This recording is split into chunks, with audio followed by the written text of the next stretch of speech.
Okay, time for a little more information about the FCC. 5 commissioners head the FCC. The president chooses 3 from his own party and 2 from the opposing party.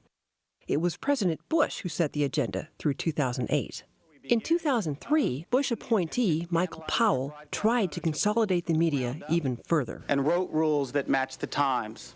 If they got away with what they wanted to do, you can end up in a community where you have one large corporation owning the daily newspaper, radio stations, television stations, the cable outlet, in one community. Their profits would go through the roof. I mean, they could strip down to one newsroom without any competition. Now you tell me that that sounds like democracy. It didn't look good. 3 of the 5 members of the FCC were Republican. They were all pretty much on the record as saying, even before we consider any evidence, we want to get rid of these rules. I mean, they'd gotten their marching orders. But the public found out and rose up against the new rules.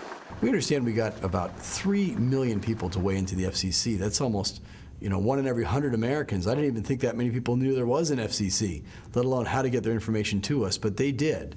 They were really concerned about this. Powell's FCC approved consolidation anyway.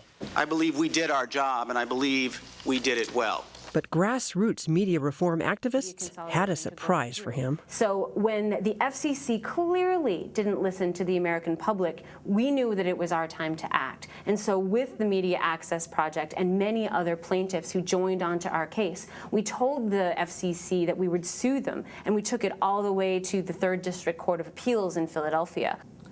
The Court of Appeals in Philadelphia reversed the FCC's decision and directed it to conduct a do-over.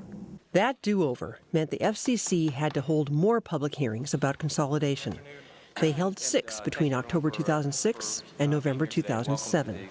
Democrats and Republicans joined in opposition to more consolidated media.